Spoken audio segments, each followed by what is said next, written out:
for today is we're solving exponential and logarithmic equations. So we're going to utilize the skills that we talked about with the condensing and the expanding to make it work and so forth. So that's what we're going to be looking at for today. So first of all, you're going to have logs that are all going to have the same base. You're not going to have a log that's different because we're not at that point. Since we're learning the beginning and the basics of logarithms, you're going to have just the same base log. We're not going to change that throughout this chapter. So what we have to do is do a little bit of condensing. When we condense, look for a couple things. Number one, if you see a power, remember how we talked about if a number's in front, that's really a power. So we're going to be putting that power back on. And then look for addition and subtraction, and that will tell me if we're going to be doing some multiplying or some dividing, because we're going to have multiple logs. So we're going to try to condense this in such a way that I have a log on one side and a log on the other side. So that's kind of what we're looking for. We'll also be talking about today extraneous values. So do you remember what extraneous means? They are values that do what? They don't check. They don't work. And so we'll talk about how do you do that. Okay? All right, so for the first problem, first check to see is there any numbers in front of the log. If it is, that's a power. So do you see any of those? So 3 and 2. Okay, 5 is a regular number. We're talking about the numbers in front of the log. So we're going to have log 2 of x minus log base 2 5 cubed equals log 2 base 2 10 squared. So I'm putting the front numbers, that's called the power property. So I'm taking those numbers and putting them back as exponents.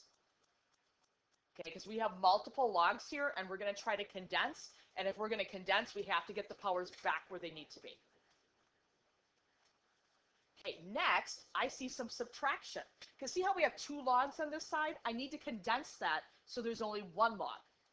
Okay, so that's why we were talking about that before. So we're going to have log 2. Now, this is subtraction, so you have to start thinking what happened here. So were the logs multiplied or were the logs divided? So it's dividing because we see subtraction. So this is now going to be x over 5 cubed. Yes, we will do that momentarily. Okay, so I condensed it from 1 log, or 2 logs, down to 1. And then I have the x on top. Since it's subtraction, it's really division. And then I've got 5 cubed underneath it. And then the right side just stayed the same. Since they both are going to the same base, okay, log of 2 is the same base. So remember, if the bases are equal, then I can just set the other pieces equal to each other. So that means this is going to drop, this is going to drop. So I'm going to get x over 5 cubed equals 10 squared, because we both have the same base with that. Okay? Okay, good question. So where's the 12? 1 to 10 over 12. Oh, did you get 12 actually? I never did get a 12. It looks like a 12. This? Yeah, that looks like a 12. This? It looks like a 12. The power on the second. Power. The second one. 10 power. That? It looks like a 12. Yeah, that looks like a 12. That's a 2. That's a 2. Well, it's getting to the middle of the board, and you know what the middle of the board does.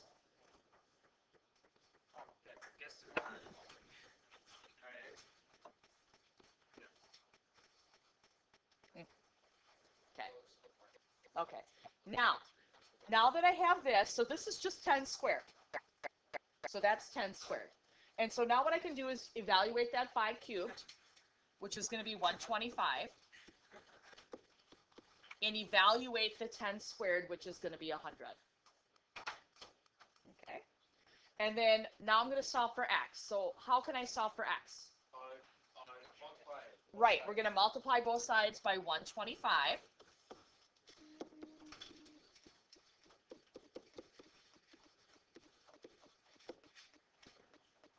And then that's my answer. Okay, now we should probably check to see if it's extraneous. What you'll notice is that if I plug in x, if you can do that log, the rest of it will be fine. So can I put in 12,500? So could I do log 2 of 12,500? We would put that in the calculator to see if that works. So I would do the log of 12,500 divided by the log of 2, and we'll get a number, and it works. So if I plug this number in for x, it is going to be okay because I can find the log. This will give me a number. If it didn't give me an answer, it will give you like domain error. So remember, if you get a domain error, that means something. That means it's not going to work. Okay? We'll talk more about that as we get to that. All right. Next one, same kind of idea. Everything has logs, same base, but what we need to do with this particular one is, again, start with that power property. Is there numbers in front of the log that need to go back as exponents? And so the answer to that is yes. So we're going to have log 2 of x to the 4th plus, and then we're going to have log 2 of 5 equals log 2 of 405. Okay, so all I did was put the 4 back onto the x using the power property. Okay, then what? Well, I've got 2 logs on the left side, so I need to condense that so I only got 1 log on that side. So since it's adding, we're really multiplying. So we're really multiplying x to the 4th, because that's that number, times the second number, which is 5. So that's using what we call the product property.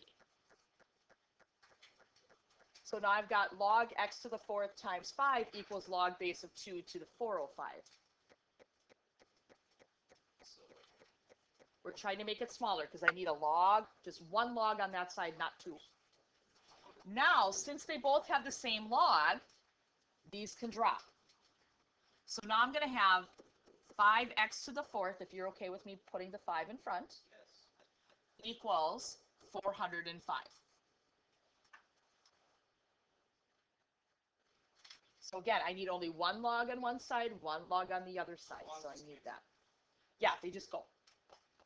So as long as I condensed it, because again, I had 3 logs in that equation, I need it where I just have 1 log on the left side, 1 log on the right side, so that I can continue solving. And then how would we solve this equation? Divide by 5. Yep, divide by 5. So we're going to have x to the 4th equals 81. X equals 3. Yes, and so we'd have to take the 4th root of both sides. Technically, though, x is going to equal positive or negative 3 because it's a 4th root. Now, this is where now we need to plug stuff in. So to check these, because we have to check for an extraneous. So for the extraneous, what if we do, so for that problem, there's a 4 log 2 of x. Let's see if we can do that. So we're actually going to put it in backwards, though. So I'm going to take the log of 3, close the parentheses, divided by the log of 2,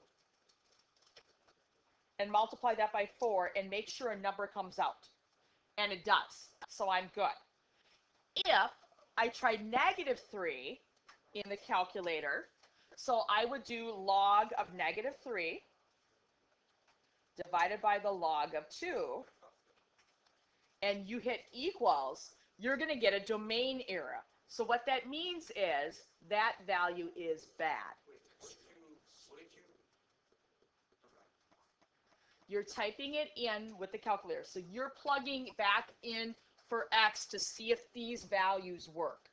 So can I do log 2 of 3 in the calculator? Can I do log 2 of negative 3 in the calculator? Is that how you plug it into? You don't have to plug it in the whole. Right, correct. So therefore, because when I plug in 3, that will work. I can do log of 3 divided by the log of 2 and then multiply it by 4, get a number. But if I do log of 3, negative 3, divided by the log of 2, on your calculator, you're going to get domain error. And so then that means you can't do that. You won't get a number. So that negative 3 is a bad value. So Bryce is right just to say 3. But please don't assume just because it's a negative number that it's automatically bad, because that's not the case. It's because this x is a single x, and if you put in a negative, it's going to stay negative, and I can't take a log of a negative. It doesn't work. Yes? That x would be squared by negative. Yes. Excellent thinking. Yes, correct. Okay, next two.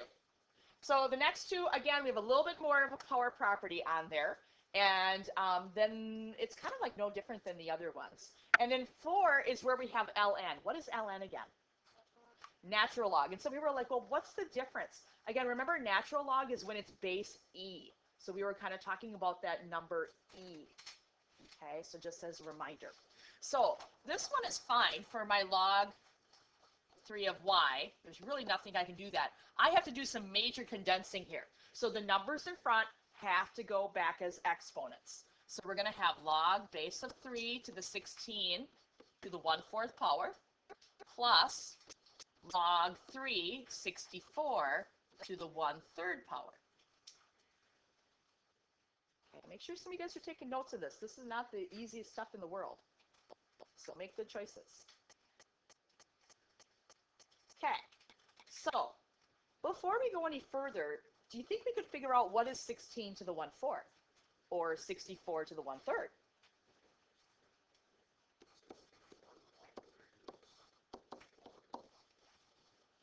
So 16 to the 1/4, that's really taking the 4th root of 16, which is 2. And then 64 to the 1/3 power, that's like taking the cubic root of 64, which is 4. Everybody okay that I simplified that to make our lives a little bit easier? And then I still have 2 logs on the right-hand side. That's a problem.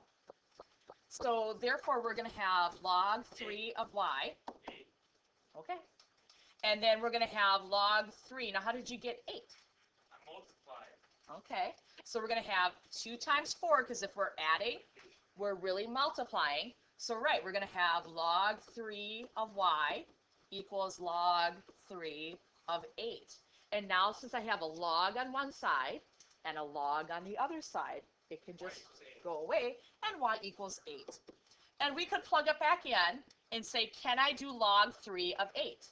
And that will work in the calculator. If I do log of 8 divided by the log of 3, I'm going to get a number. So I'm going to be fine. I'm not going to get a domain error. Okay. If I would have got a negative answer, then I would have had a problem.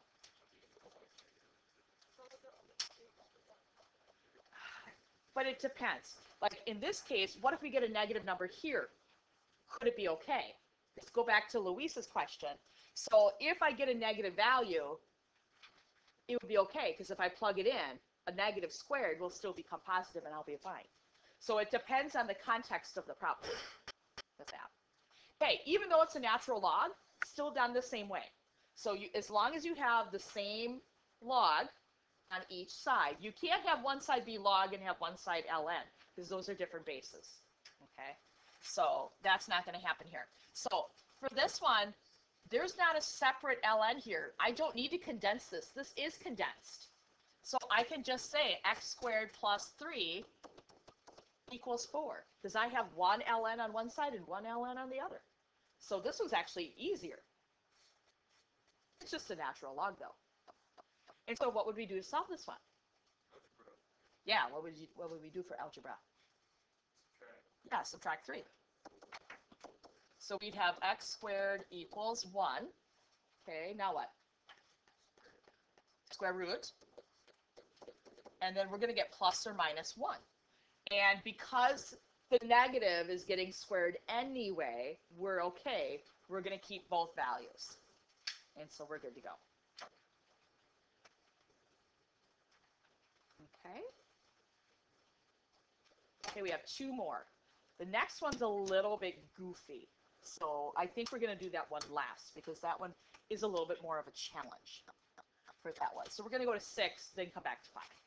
So for 6 is actually okay. It's another natural log. But notice again, I've got 2 natural logs on the left side, so I need to change that so I only have 1 on that side. So see the plus. So what am I doing? So we're doing x times x plus 2.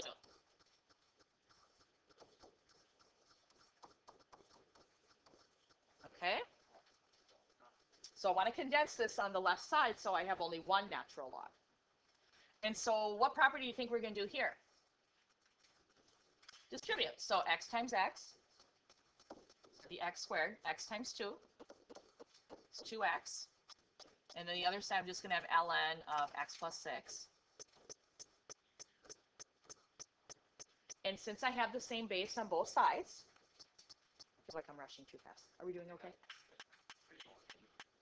Okay, then we have the same base on both sides. So then I can just write what we have. So 2x, x squared plus 2x is equal to x plus 6.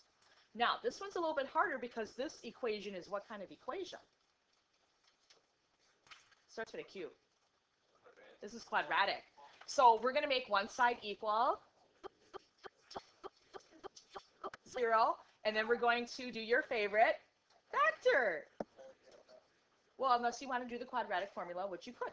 Or you could do complete the square. And actually, complete the square is going to come back when we do conics. So that will be fun. Complete the square. Don't worry, we'll go through that again. So what I'm going to do is make one side equal 0. So I'm going to subtract the x and subtract the 6 from the right side and put it onto the left. So I'm going to have x squared plus x minus 6 equals 0. And then from there, we're going to factor. So we're going to play the number game. What two numbers multiply to negative 6 and add to 1? So we're going to have positive 3 and negative 2. Now do your 0 property. What plus 3 makes 0? What minus 2 equals 0? So when I do this, I'm going to get negative 3 and 2 for my answer. Now, go back and double check here. I have an ln of x. If I put it in my calculator, can I do ln of negative 3? No. So therefore, that's bad. Because this time I don't have x's being squared, so that's where my issue is. So actually, it's going to fail here and here. It wouldn't fail here, though. So it's just 2. So my answer is 2.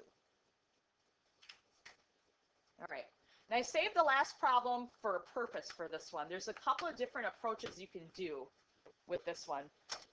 But how does this one look different than any other problem that we've done? Yeah, there's no log on the other side. That's an issue. And that doesn't mean I can just throw a log in there. Okay, so it doesn't work that way. So what we want to do is we want to kind of get rid of this. So we kind of need to make a base in such a way that it's going to work out where now I'm going to end up getting the same base, so that will work, and it will kind of get rid of that log.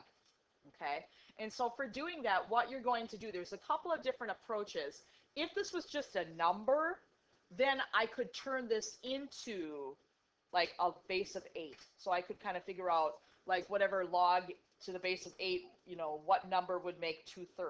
That's a little bit more complicated approach, but you could do it that way.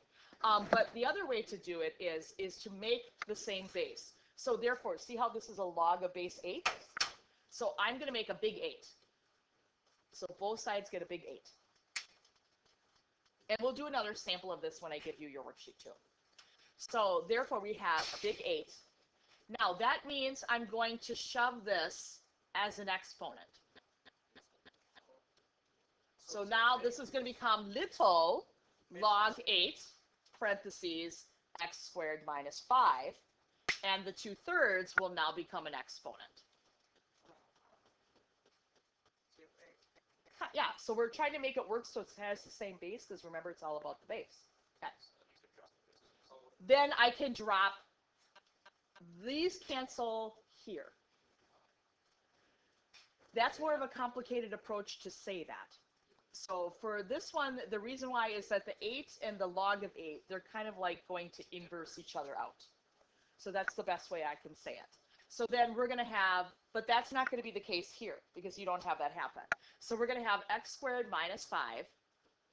And then we have to figure out what the heck is 8 to the 2/3. So take 8, square it. So it's 8 squared. Divided by 3. Nope, then take the cubic root. So 8 squared is 64, cubic root of 64, 4. Or put it in the calculator if you're not sure. You do that for everything.